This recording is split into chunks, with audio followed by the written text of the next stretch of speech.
CR international online classes में welcome. Hello students, how are you. आज class 10th का chapter start करने जा रहे हैं हम, हाउ डू ऑर्गेनिज्म रिप्रोड्यूस। इस चैप्टर को स्टार्ट करने से पहले कुछ बेसिक टॉपिक्स हैं जो हम डिस्कस कर लेते हैं। जैसे सबसे पहले रिप्रोडक्शन, व्हाट इज़ रिप्रोडक्शन, ठीक है। जब भी आपने देखा होगा कि कोई भी स्पीशीज़ जो है वो अपने जैसे यंग वंस प्रोड्यूस करने की कोशिश करती है, बिल्कुल जो उनसे सिमिलर होते हैं, एग्जैक्टली सेम नहीं होते पर बिल्कुल सिमिलर होते हैं। इस प्रोसेस को हम क्या कहते हैं, reproduction. The process in which the existing members of species try to produce the young ones with similar characters, the process is called reproduction. उस प्रोसेस को हम रिप्रोडक्शन कहते हैं, ठीक है, जिसके अंदर बिल्कुल सेम कैरेक्टरिस्टिक के हमें यंग वंस मिलते हैं। नेक्स्ट, अगर हम रिप्रोडक्शन की बात करें बेटा, तो ये एक्सक्रीशन, न्यूट्रिशन जैसे इम्पॉर्टेंट लाइफ प्रोसेसेस नहीं है, but it is an important process to maintain the continuity of species. आपके लिए बहुत इम्पॉर्टेंट नहीं है कि ब्रीदिंग या न्यूट्रिशन जैसे इम्पॉर्टेंट हो, इसीलिए हम इसे लाइफ प्रोसेसेस के अंदर डिस्कस नहीं करते। हालांकि ये एक तरीके का रिप्रोडक्शन जो है वो प्रोसेस ही है, बट वेरी इम्पॉर्टेंट नहीं है जिसके ऊपर लिविंग डिपेंड करे हमारी, या जिसके बिना हम सर्वाइव ना कर सकें। इसीलिए लाइफ प्रोसेस के अंदर इस प्रोसेस को डिस्कस नहीं किया जाता। अलग से हाउ डू ऑर्गेनिज्म रिप्रोड्यूस में हम इसे डिस्कस करते हैं। अगर हम रिप्रोडक्शन की बात करें तो अगर रिप्रोडक्शन की इम्पोर्टेंस आपको यही है कि हर ऑर्गेनिज्म का, जो भी ऑर्गेनिज्म इस अर्थ पे एग्जिस्ट कर रहा है, हर ऑर्गेनिज्म का एक फिक्स्ड लाइफ स्पैन होता है, और जब वो फिक्स्ड लाइफ स्पैन कंप्लीट हो जाएगा तो वो पर्सन की डेथ हो जाएगी, वो पर्सन यहाँ से डिस्ट्रॉय हो जाएगा, या वो ऑर्गेनिज्म यहाँ से डिस्ट्रॉय होएगा।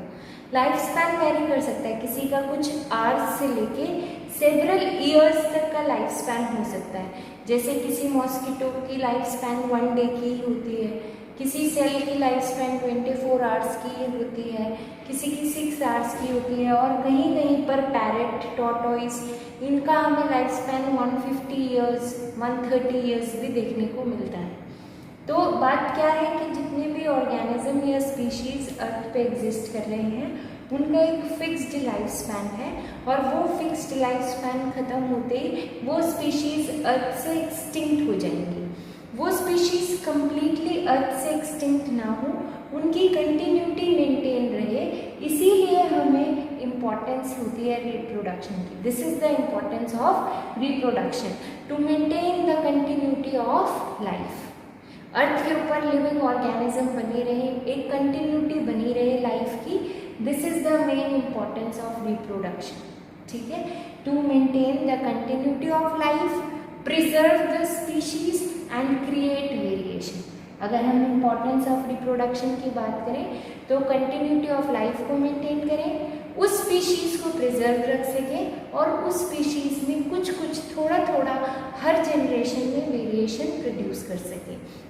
वेरिएशन तो प्रोड्यूस होंगे ही, इसीलिए हमने कहा था कि रिप्रोडक्शन वो प्रोसेस है जिसमें हमें एग्जैक्टली सिमिलर नहीं पर थोड़ी सिमिलर या कैरेक्टरिस्टिकली हमें सिमिलर यंग वंस मिलते हैं। जैसे 2 हाथ 2 पैर, अगर ह्यूमन का चाइल्ड है तो ये उसके अंदर होंगे, 1 हेड होगा, तो these are the characteristic feature, पर जो शेप है हैंड्स की, जो साइज है वो डिफरेंट हो सकता है, ठीक है।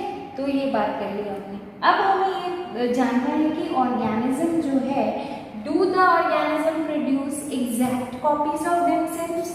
तो एग्जैक्ट कॉपी तो नहीं प्रोड्यूस करता, अभी हमने बात की कि वेरिएशन प्रोड्यूस करेगा, पर वो वेरिएशन कैसे प्रोड्यूस होंगे, या एग्जैक्ट कॉपी उन्हें कैसे पता कि यही 2 हाथ 2 पैर बनने चाहिए, उसके लिए कुछ तो सिग्निफिकेंस होगा जो ट्रांसफर होता होगा। तो आपको बात करें कि आपने सेल पढ़ा होगा, सेल के अंदर आपने न्यूक्लियस पढ़ा होगा, और न्यूक्लियस के अंदर आपने जेनेटिक मटेरियल पढ़ा होगा। आपने पढ़ा होगा कि ये जो जेनेटिक मटेरियल है, ये जेनेटिक मटेरियल डीएनए से बना है, और यही डीएनए कंडेंस होकर, कंपाइल होकर क्रोमोसोम जैसे स्ट्रक्चर को बनाते हैं।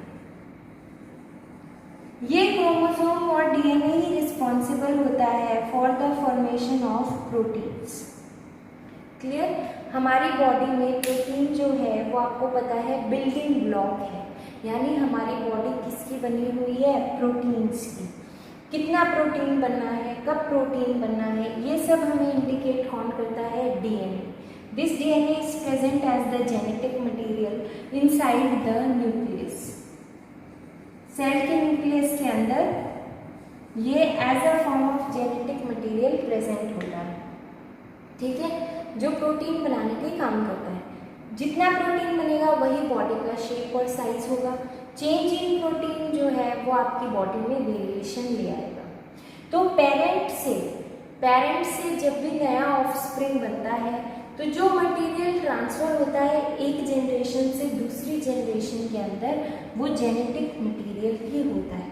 और वो जेनेटिक मटेरियल किसका बना होगा? डीएनए का बना होगा। यानी कि parents at the time of reproduction हमेशा एक इंफॉर्मेशन ट्रांसफर करते हैं जो आगे जाके प्रोटीन्स बनाती हैं, जिससे पूरी बॉडी बनी होती है। वो इंफॉर्मेशन डीएनए की फॉर्म में ट्रांसफर होती है और उसी से जो बनने वाला ऑफस्प्रिंग है वो प्री एग्जिस्टिंग ऑर्गेनिज्म से सिमिलर होता है। यानी हमें ये ध्यान रखना है कि पेरेंट से ऑफस्प्रिंग के अंदर जो चीज़ जा रही है वो जेनेटिक मटेरियल है।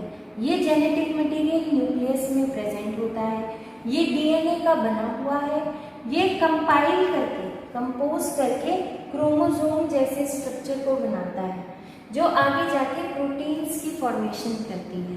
और एक जनरेशन से दूसरी जनरेशन तक हमेशा ये जेनेटिक मटेरियल ट्रांसफ़र होता है और कुछ जो फिक्स्ड इंफॉर्मेशन है वो हमेशा एक पेरेंट से इसी फॉर्म में ट्रांसफ़र होगी। ठीक है, अगर प्रोटीन में कोई चेंज आया तो बनने वाली बॉडी में भी क्या आएगा? चेंज आएगा। स्लाइटली हर बार प्रोटीन में कुछ चेंज होता है जिससे नेक्स्ट जनरेशन के अंदर हमें कुछ चेंजेस या वेरिएशन देखने को मिलते हैं। अगर हम इन वेरिएशंस की बात करें, ये वेरिएशन क्या है? तो ये वेरिएशन उस प्रोटीन अमाउंट में चेंज है जो पेरेंट से ऑफस्प्रिंग के अंदर आ रहा है। ठीक है, और उस चेंज को ही हम क्या बोलते हैं? वेरिएशंस। अब ये वेरिएशंस हमारे लिए फेवरेबल है या अनफेवरेबल है, इसके बारे में डिस्कस करते हैं, यानी इट्स सिग्निफिकेंस। तो आपको बताएं, जिस भी ऑर्गेनिज्म में जो भी वेरिएशन आ रही है वो उस ऑर्गेनिज्म या उस स्पीशीज़ के लिए बहुत ज़्यादा फेवरेबल होते हैं और इम्पॉर्टेंट होते हैं। वेरिएशंस आने इम्पॉर्टेंट हैं क्योंकि आपको पता है जो भी ऑर्गेनिज्म है वो एक पर्टिकुलर एनवायरनमेंट में या एक पर्टिकुलर इकोसिस्टम में सर्वाइव कर रहा है।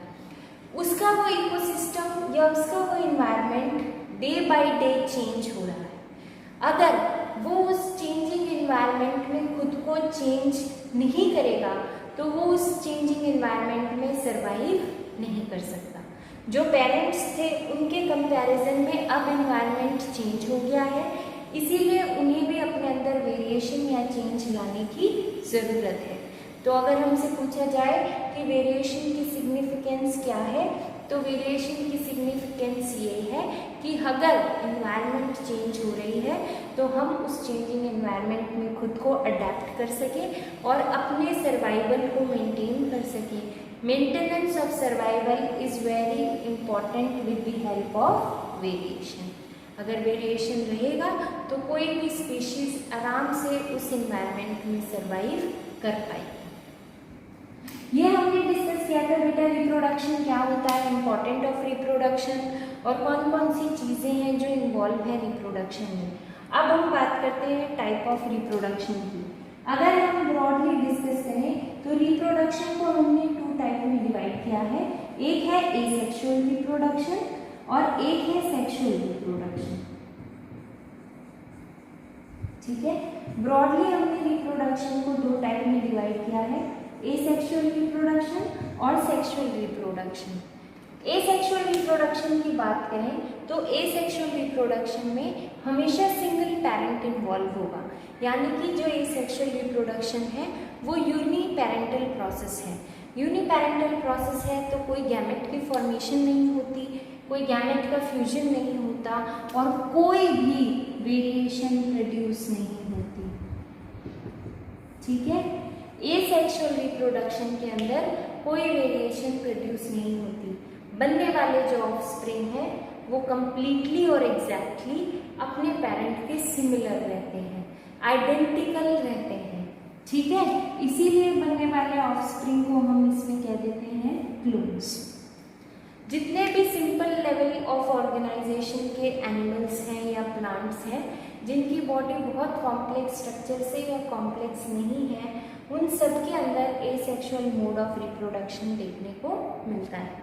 अगर एसेक्सुअल रिप्रोडक्शन की ड्रॉबैक की बात करें तो ड्रॉबैक यही है कि उसके अंदर कोई वेरिएशन प्रोड्यूस नहीं होते, और कोई वेरिएशन प्रोड्यूस नहीं होते तो चेंजिंग एनवायरनमेंट में वो ऑर्गेनिज्म सर्वाइव नहीं कर सकता। अगर वो सिर्फ एसेक्सुअल रिप्रोडक्शन पे जिंदा होगा तो टाइम के साथ उसके एक्सटिंक्ट होने की प्रोबेबिलिटी ज़्यादा हो जाएगी। इसके अंदर कुछ ड्रॉबैक थे, इसीलिए इसको ओवरकम करने के लिए सेक्सुअल रिप्रोडक्शन का प्रोसेस आया।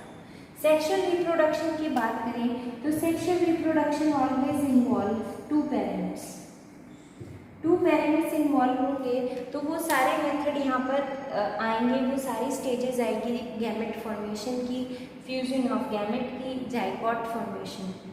ठीक है, sexual reproduction by parental process है और इसके अंदर वेरिएशन प्रोड्यूस होते हैं। ठीक है, दूसरी बात, वेरिएशन जिस भी रिप्रोडक्शन में प्रोड्यूस हो रहे हैं, जैसे सेक्सुअल रिप्रोडक्शन में प्रोड्यूस हो रहे हैं, यानी कि जो इवोल्यूशन का प्रोसेस है, जो न्यू स्पीशीज के बनने का प्रोसेस है, वो हमेशा सेक्सुअल रिप्रोडक्शन के थ्रू ही होता है। एसेक्सुअल रिप्रोडक्शन इवोल्यूशन के प्रोसेस में या न्यू स्पीशीज के फॉर्मेशन में अपना कोई भी रोल प्ले नहीं करता। नेक्स्ट क्लास में हम टाइप ऑफ सेक्सुअल रिप्रोडक्शन को डिस्कस करेंगे। Thank you.